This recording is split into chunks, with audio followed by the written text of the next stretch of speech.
Bonjour à tous, bonjour à toutes, bienvenue sur Astroéthique. Je suis ravie de vous retrouver pour une nouvelle vidéo. Une vidéo où nous allons parler de la pleine lune, celle du 21 janvier, la première pleine lune de l'année 2019.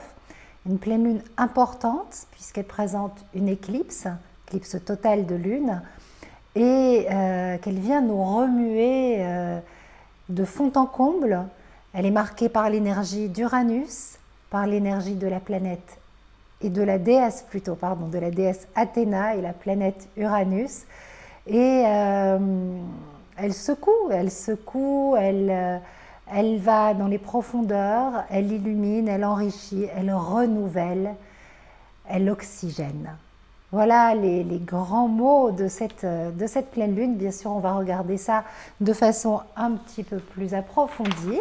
Mais tout d'abord, je voudrais commencer par dans cette vidéo par ce conseil.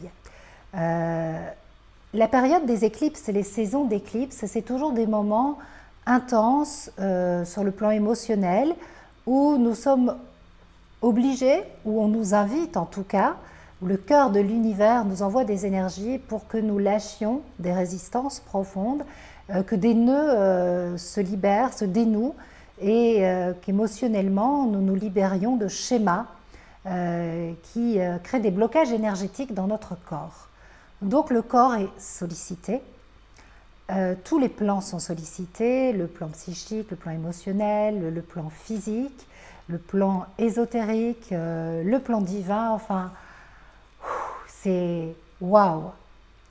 Et ça se passe au mois de janvier, un mois où on a besoin de sommeil. Donc quand c'est la saison des éclipses, on a besoin de repos, le corps a besoin de repos, on a besoin de se recharger. Et là en plus, c'est une période où on a besoin de sommeil, en tout cas dans nos régions, en astrologie occidentale, pendant le temps du Capricorne, même si là on a le soleil qui rentre dans le signe du Verseau.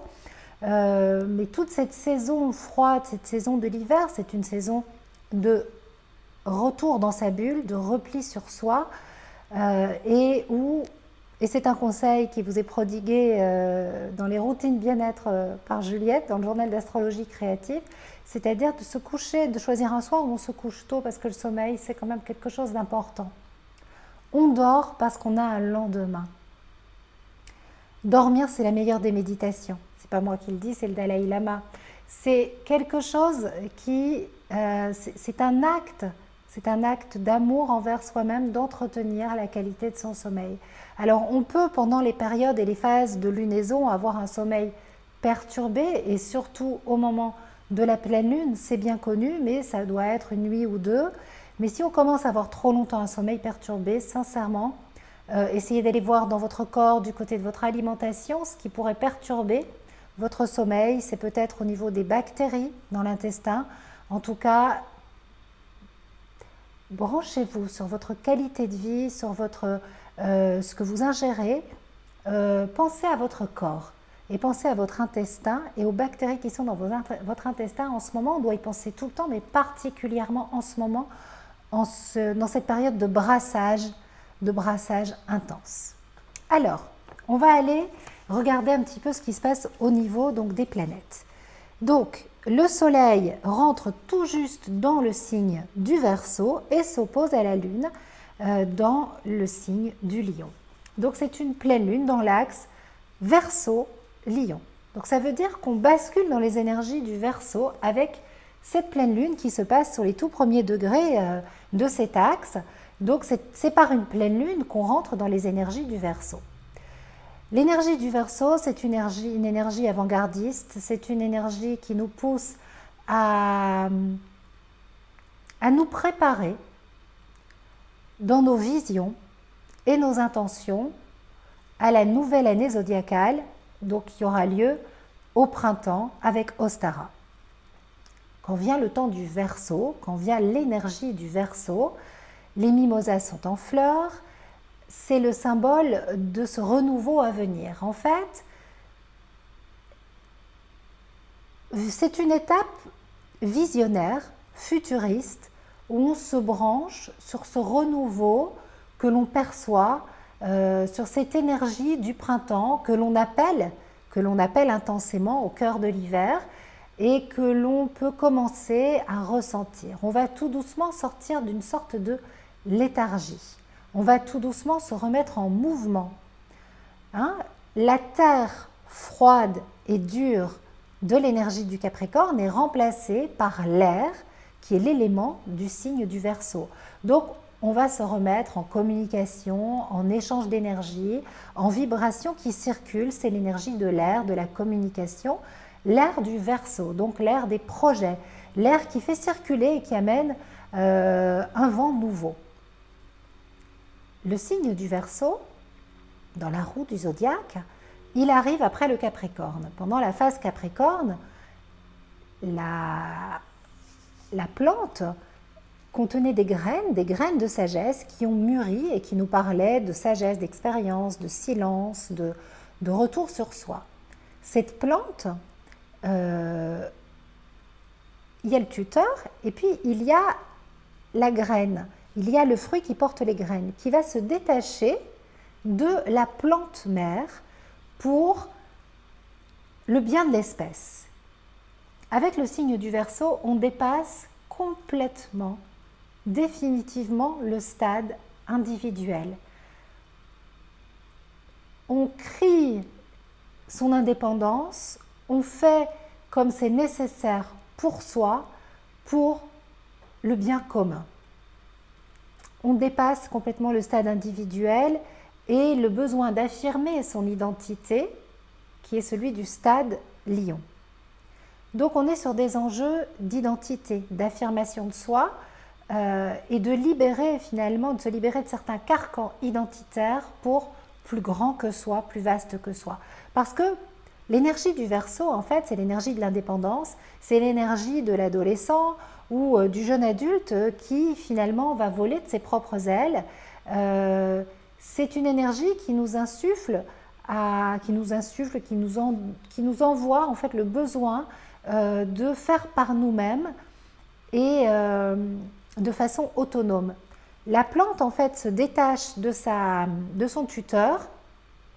C'est une forme de rébellion et c'est une rébellion nécessaire pour l'évolution. Pourquoi? Parce que en ce faisant, elle va nourrir le houmous qui va permettre à de nouvelles graines de prendre vie, germer, éclore au moment d'Ostara. Donc vous voyez bien que tout est cycle, évolution, mourir, renaître, grandir, s'élever. Alors avec l'énergie du Verseau, c'est plus mourir et renaître comme quand on est dans la phase Scorpion.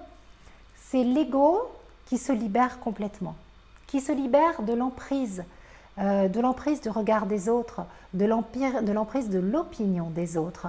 Finalement, le plus grand défi pendant la phase Verseau, c'est de pouvoir être libre de l'opinion extérieure. Tout ce qui est marqué par le lion est fortement dépendant de l'opinion des autres. Il s'y réfère, il s'y définit pour pouvoir se sentir exister, avoir une reconnaissance. On a tous en nous un besoin de reconnaissance, on a tous en nous un besoin d'exister et de se sentir aimé et reconnu. Et puis en même temps, on a tous besoin de pouvoir s'affranchir de l'opinion des autres pour pouvoir faire selon la vibration de notre âme, selon notre intensité profonde.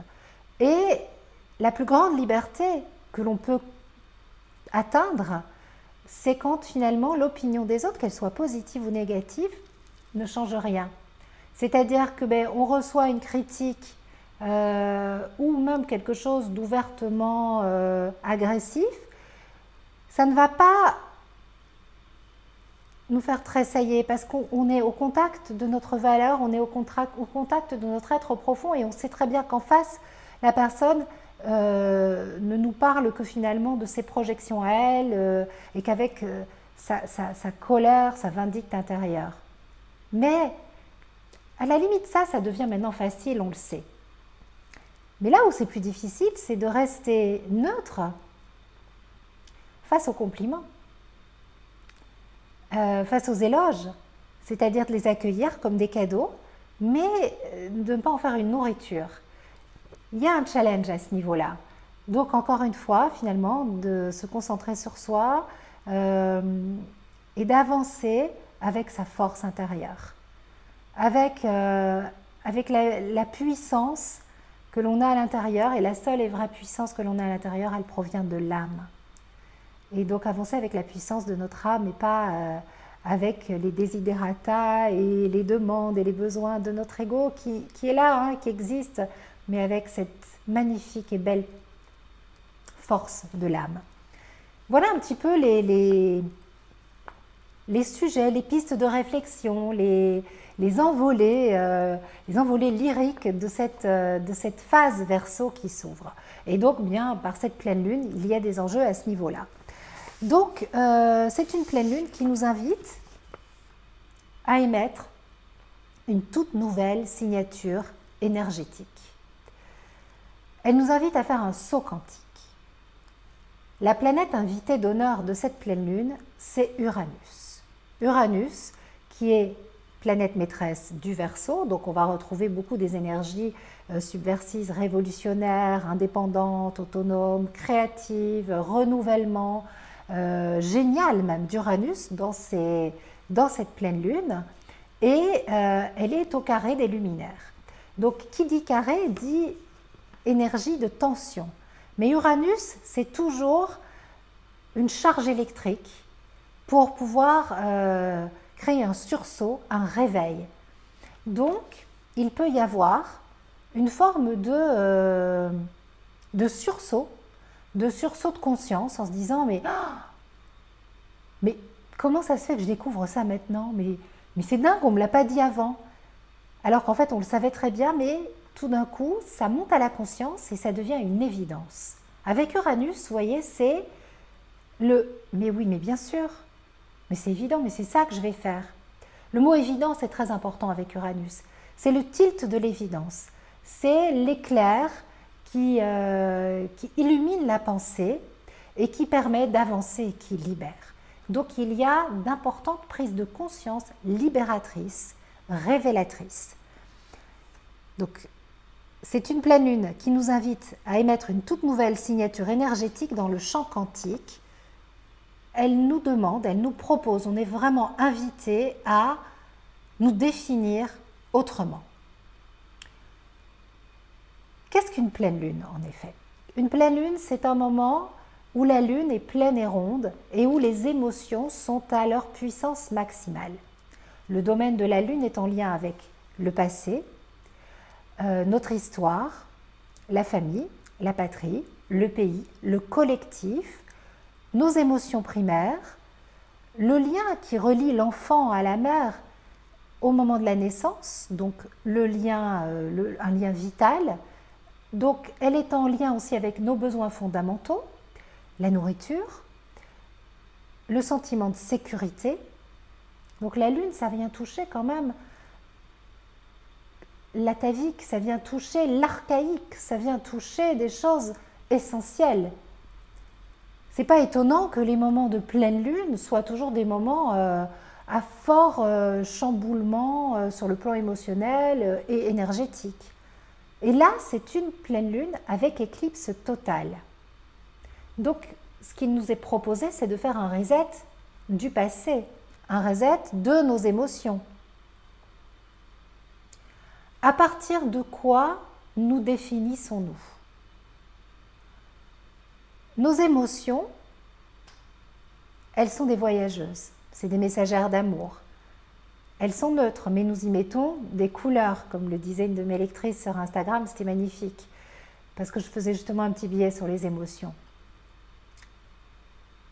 Une émotion avec une charge émotionnelle, c'est un blocage énergétique. Ce n'est pas un souvenir qui permet d'engranger une expérience. Une émotion sans charge émotionnelle, c'est une forme de sagesse, c'est une expérience, c'est un souvenir. Mais une émotion avec une charge émotionnelle est susceptible de nous définir parce qu'on va s'identifier à cette émotion. Je suis cette émotion est moi, elle a façonné ma personnalité, je m'identifie à cette émotion et elle vient me dire qui je suis et du coup, elle crée ma réalité. Je prends un exemple. J'ai souffert d'une maman rigide dans mon enfance et elle prenait la place du père, elle était voilà, peu enveloppante, peu rassurante, très structurante. Donc ça, c'est quelque chose de positif que j'ai pu retenir, mais il y a une charge émotionnelle et puis il y a une carence affective associée voilà, au manque et qui crée de la dépendance affective. Donc finalement, toutes les émotions associées à cette carence sont stockées, emmagasinées, nous définissent notre personnalité, définissent nos croyances et définissent finalement comment on va interagir dans le monde, dans nos relations professionnelles, affectives. Et on se définit, on se croit, on s'identifie finalement à ces carences affectives. Ce qui nous est proposé aujourd'hui, c'est de nous définir non plus à partir du passé, mais à partir du futur. Pourquoi du futur? En fait, à partir du moment présent pour créer le futur. Ou en se branchant sur le futur. Donc avec une perception neuve. Si on part du principe que nos pensées créent notre réalité, on peut aussi dire que nos émotions qui sont associées à nos pensées créent encore plus fortement notre réalité. Et donc finalement, l'idée, c'est de faire une sorte de nettoyage, de dire ok, le passé, c'est le passé, je l'accepte, j'accepte ce passé, j'accepte mon histoire comme étant la meilleure pour moi, mais je m'en sers aujourd'hui en tant qu'adulte pour rebondir, parce que je suis adulte aujourd'hui. Je rebondis et je ne m'identifie plus à mes émotions, ou en tout cas, je fais en sorte qu'elles ne me définissent pas dans les mots pour pouvoir en fait créer une nouvelle réalité. C'est ça le saut quantique. C'est ça le saut quantique qui nous est demandé de faire en fait, c'est-à-dire de changer notre discours. Changer nos discours et nos perceptions émotionnelles qui sont associées à notre discours. Donc pour cela, il va falloir qu'on prenne la fameuse position de témoin. Qu'est-ce qu'elle apporte, cette position de témoin, dont je vous parle si souvent? Elle apporte la neutralité. Elle permet de nous désidentifier. À partir du moment où on prend la position de témoin, on n'est plus l'ordinateur émotionnel. On n'est plus conditionné. On n'est plus des robots automatisés. On est une pensée qui observe la pensée. Vous me suivez? Une pensée qui observe la pensée et hop, on enraye ce processus automatique. Ce processus automatique qui fait qu'on est comme des robots et qu'on s'identifie et qu'on est dans la croyance. Ça peut être à propos d'une maladie. J'ai une spondylarthrite ankylosante. Donc, je me définis comme quelqu'un de malade. Et si dans les mots, déjà je changeais le discours, complètement, définitivement, je suis guérie. J'utilise plus, il n'y a plus rien je n'associe plus aucun vocabulaire avec, voilà, pour me définir comme quelqu'un porteuse d'une maladie. Et faites l'exercice, hein, c'est impressionnant, c'est puissant, ça marche. Et après, il faut y associer toutes les émotions. Les émotions de guérison, les émotions de visualisation. Donc là, c'est un travail de méditation, de visualisation. Il y a plein comment dirais-je, c'est un exercice quotidien, c'est une gymnastique quotidienne, hein, un entretien très fort. C'est traquer vos discours, traquer vos émotions en fait. Et profiter de l'énergie des lunes pour faire à chaque fois un reset. La possibilité de faire une super méditation de nettoyage et de visualisation et de reprogrammation. N'oubliez pas que la pleine lune, elle a un fort pouvoir d'attractivité, mais là, comme c'est une pleine lune avec éclipse, on peut faire un reset. Bon, voilà, je l'aurais dit plein de fois, mais c'est le mot important, hein. On peut faire un nettoyage. Donc, reprogrammer vos pensées et puis surtout travailler sur les émotions qui sont associées à vos pensées. Et le meilleur moyen que je connaisse aujourd'hui, en dehors de ce travail régulier avec des méditations, c'est de prendre la position de témoin. Parce qu'à partir du moment où vous prenez la position de témoin, vous êtes la pensée qui observe la pensée. Donc vous vous branchez sur un circuit supérieur et vous avez le choix de vos pensées et ensuite des émotions. Et vous réorientez votre réalité.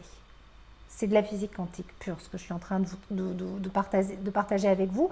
C'est ce que toutes les traditions ésotériques, spirituelles nous enseignent depuis des années, et que la science uranienne, la science révolutionnaire, la science du Verseau nous prouve depuis 2012, mais même bien avant, mais voilà, ça prend un essor et c'est de plus en plus connu. Donc, c'est une pleine lune révolutionnaire. C'est une pleine lune qui crée une descente et une montée énergétique dans le corps physique. C'est pas juste la pensée qui est illuminée, c'est pas juste le waouh, prise de conscience, bon, ça descend dans le corps et vous allez le sentir. Ça travaille énormément dans le corps physique. Donc, qui dit lunaison uranisée dit lunaison avant-gardiste, moderne, tournée vers le futur, avec des concepts innovants, besoin de vivre sa vie avec curiosité, avancer vers son futur en étant curieux, de sortir de la routine, de sortir du train-train, de ne pas toujours faire les mêmes choses. Si on fait les mêmes choses, on est conditionné, on est robotisé.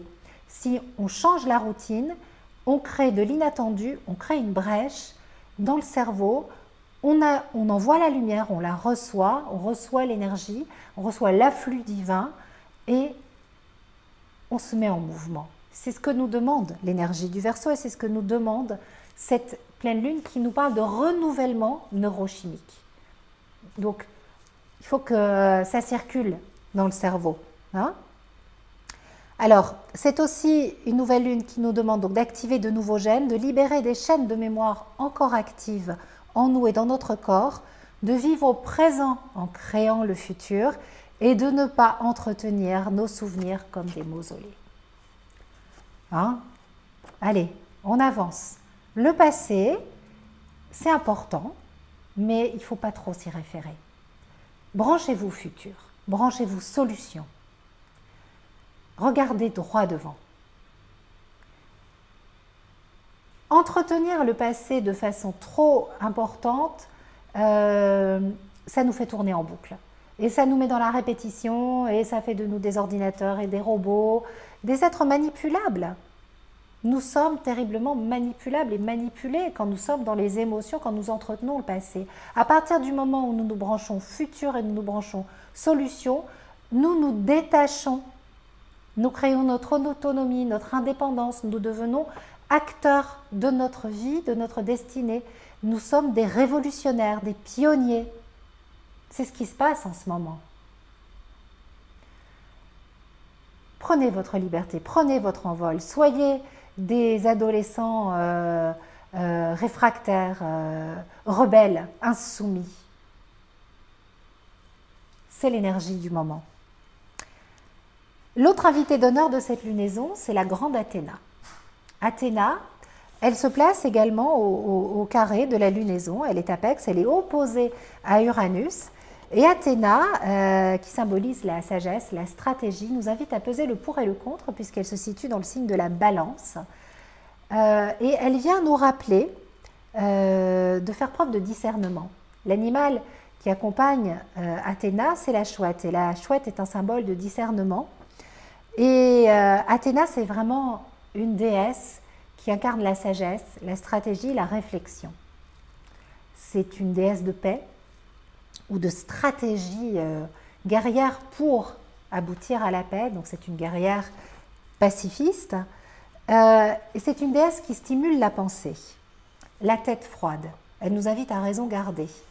Donc à ne pas nous laisser happer et à ne pas finalement entretenir aussi cette croyance que qui dit pleine lune dit que ça va être le gros débordement émotionnel. Ça aussi c'est une croyance. Et pourtant c'est ce que je vous transmets tout le temps. Et pourquoi ? Et pourquoi? Et pourquoi devriez-vous? Vous pouvez choisir ce que vous avez envie de faire avec ces énergies. Ok, accueillir peut-être des émotions qui sont là, qui débordent, si c'est le cas, c'est comme ça. Mais allez tout de suite au niveau de l'observation, au niveau de la pensée supérieure, prendre la position de témoin et voir ce que vous pouvez en faire. Et là, vous contactez Athéna. Et là, vous êtes dans la tête froide. Hein? Qu'est-ce que j'avais noté? Une invitation à observer ses émotions et ses sentiments. Hein, puisqu'elle se repose plus sur sa logique que sur ses sentiments, Athéna. Et là, il y a quelque chose à prendre. Parce qu'à partir du moment où on observe la machine émotionnelle, on n'est plus un ordinateur. Hein, donc, c'est une pleine lune qui nous invite clairement à faire la différence entre nos pensées et nos ressentis. Sachant que nos pensées, une pensée, ça envoie un signal, alors que le sentiment attire l'événement. Donc, il y a tout un travail à faire de visualisation et de projection sur j'ai ma pensée qui envoie le signal, voilà là où je veux aller, et j'ai mon énergie par le sentiment que je vais émettre qui va attirer les événements que je souhaite attirer à moi pour créer un monde nouveau, pour créer le changement que l'on souhaite voir dans ce monde. J'ai trouvé très amusant pour cette pleine lune de voir sur Instagram, alors peut-être que mon esprit était attiré par ça, ce 10 Years Challenge qui propose en fait de mettre une photo de soi il y a 10 ans et une photo de soi 10 ans après. Je trouvais ça plutôt amusant et très, très en lien avec cette pleine lune parce qu'il y a de tout dans ce 10 Years Challenge. Il y a la lune en lion qui veut se montrer, qui a besoin de s'évaluer. Hein. La phase, le stade lion, c'est j'existe, voilà ma différence, voilà comment je suis et regardez comme je suis beau, comme je suis belle, comme j'ai évolué. Et c'est important, on a besoin de ça. C'est du narcissisme primaire qui construit. Ça fait partie des étapes d'évolution. L'important, c'est ce qu'on en fait. Et puis, il y a cette perspective Verseau qui veut quelque part dans ce 10 Years Challenge, donc voilà comment j'étais il y a 10 ans, voilà comment je suis aujourd'hui. Ah waouh, je peux mesurer tout le chemin parcouru. Et ça permet de faire des jolis bilans. Et donc, utiliser peut-être cette énergie pour voir où on va. Et puis, dans les personnes que je suis sur Instagram, il y a cette femme que j'avais rencontrée à Toulouse, qui fait du sound healing, qui est juste magnifique, donc qui nous propose en fait des bains de son avec des gongs les soirs de pleine lune. Et elle publie une photo de Gaïa, de la Terre, avec la glace qui fond, il y a 10 ans et aujourd'hui. Et là, waouh, on se prend une claque. Et elle dit, The only 10 years challenge that counts. Le seul challenge de 10 ans qui compte. Oui. Et je ne critique pas, hein, moi je me le suis pris comme un sursaut, je me suis dit, ah bah oui, effectivement, c'est le défi. Donc tout ce travail énergétique, ce saut quantique, ces prises de conscience, ce nettoyage qu'on nous propose de faire, c'est pour nous mettre au service d'une cause beaucoup plus grande que nous. C'est pour nous libérer finalement de ce qui nous conditionne, fait de nous encore des êtres parfois égoïstes, individualistes. Et moi la première, je vous rassure. Et où on peut encore progresser, s'ouvrir de façon plus altruiste, à plus grand que nous, pour le bien de la planète. Parce qu'il y a urgence. Parce qu'il est temps de révolutionner ce monde, notre monde, de devenir le changement qu'on souhaite dans ce monde pour créer une nouvelle Terre. C'est les gros enjeux de cette période. Donc, faites tout ce nettoyage pour vous, pour votre futur, en vous demandant comment ou par quels moyens, par quelle énergie, ou en demandant que ça vous permette de contribuer à plus grand et à plus vaste que vous. Parce que c'est pour ça qu'on est venu sur Terre. Voilà, donc je pense que ça va être une pleine lune très positive, très belle, surtout si vous y mettez les pensées et les croyances associées. Alors, les petits rendez-vous. Donc, on a rendez-vous demain samedi à Aix-en-Provence pour faire tout un travail dans le corps avec Noélie, de Noélie Yoga Studio. Je pense que l'atelier est complet, on a dû louer une nouvelle salle, donc merci. Sachez que j'aurai l'occasion de proposer d'autres ateliers astro-yoga avec Noélie. C'est quelque chose voilà, qui me plaît beaucoup, j'adore le yoga, c'est quelque chose de très riche. Et puis vous pouvez retrouver aussi des propositions de yoga sur Astroéthique dans les astro-coaching.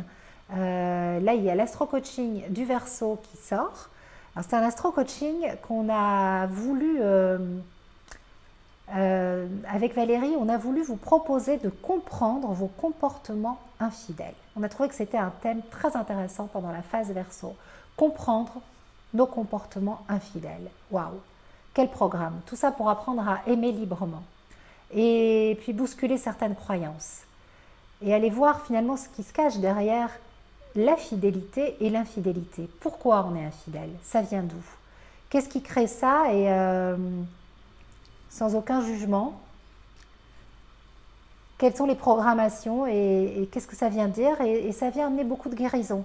Je pense que c'est vraiment un astro-coaching pour guérir certaines blessures, mais surtout pour se brancher futur, se brancher évolution et aimer librement. Et il s'adresse aux gens qui sont célibataires ou en couple, parce que si vous souhaitez faire le couple et que vous n'y arrivez pas parce que vous avez des mémoires d'infidélité, ça peut être compliqué l'engagement. Donc voilà, on balaye tous les sujets et toutes les idées reçues autour du couple.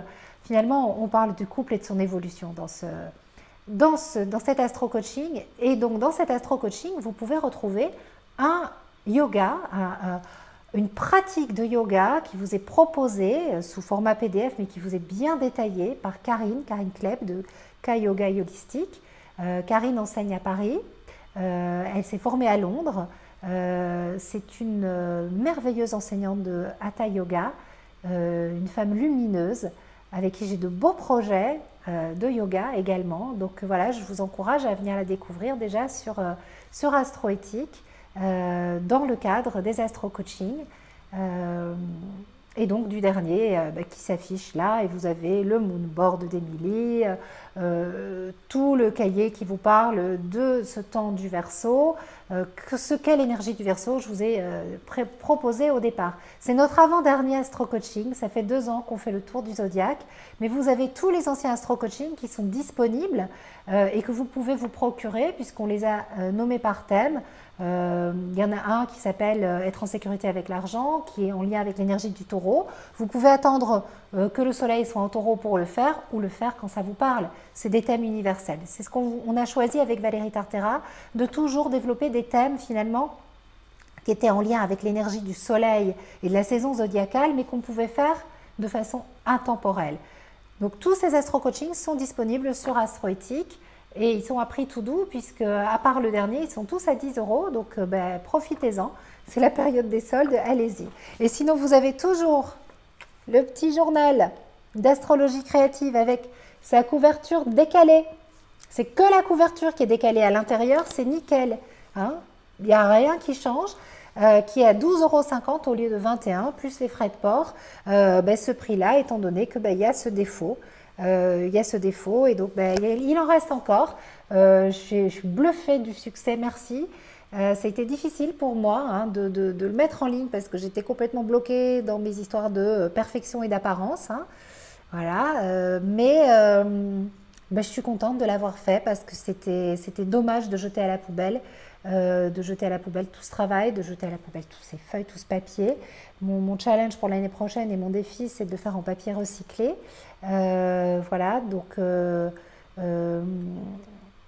en attendant, voilà, il est dispo sur Astroéthique. C'est un merveilleux outil qui vous permettra de suivre tout ce langage du cosmos et de l'appliquer et de vous brancher à chaque fois.